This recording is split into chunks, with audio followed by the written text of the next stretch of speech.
Hey YouTube, Film Geek here. Today I'm talking about the martial arts legend Sonny Chiba and his film series The Street Fighter. Now first off, let's talk a little bit about Sonny himself. Sonny Chiba was born on January 23, 1939 in Fukuoka, Japan. Also too, I'd like to apologize if I have horribly mispronounced any name or place when I go through this bio.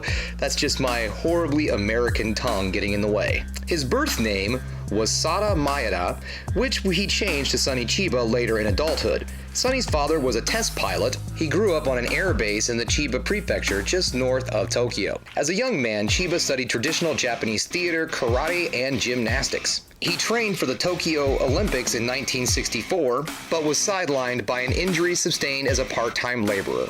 In college, Chiba studied under Mamusta Oyama, World Karate Grandmaster and founder of the Kyokushin School of Karate. At the age of 21, Chiba won a talent contest, and against the wishes of his family, he took up acting. This decision also led to his father disowning him.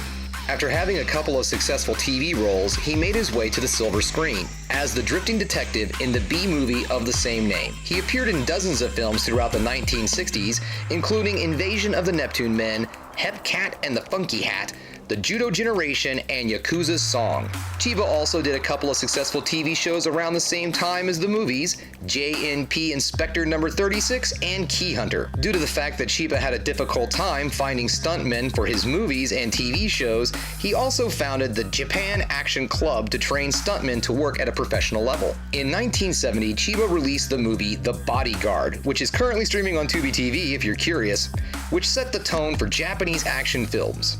After The Bodyguard, Chiba would cement his place as an action movie star with the Street Fighter film series. Chiba has starred in more than 125 films and had a cameo in Quentin Tarantino's Kill Bill Volume 1 in 2003. His Street Fighter films, which were a strong influence on Tarantino, were rated X in the States and shown primarily at Grindhouse theaters.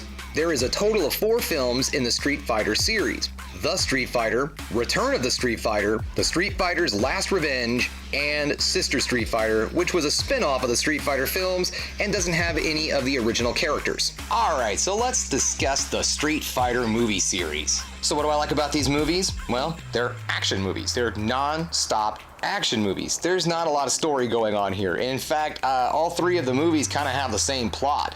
The Street Fighter is hired to take care of a problem, and the people that hired him is double-crossed him, and then he has to seek revenge. And in fact, the second film, they do the trick of like showing flashbacks from the first movie to just kind of pad the time a little bit, in my opinion, which, no, they really do this to pad the time. I mean, even when they do a flashback, it's in slow motion.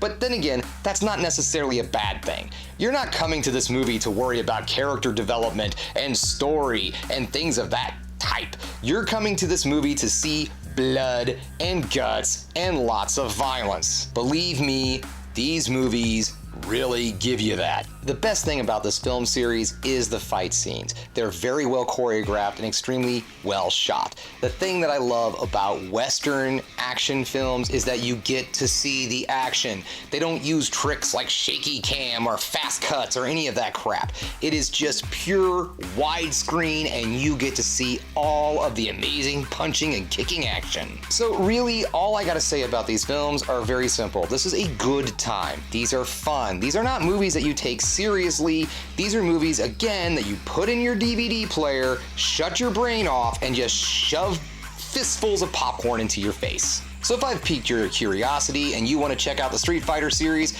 well, you can find all of them right now on Tubi TV. All you gotta do is sit through some commercials. Okay guys, that brings us to the end of another Film Geek video. If you liked what you saw here today, go ahead and subscribe to the channel, ring that bell for notifications, and give the old video a thumbs up so I know you like what you're seeing. And there's one more thing you can do, folks. That is, keep watching movies. You know I'm gonna.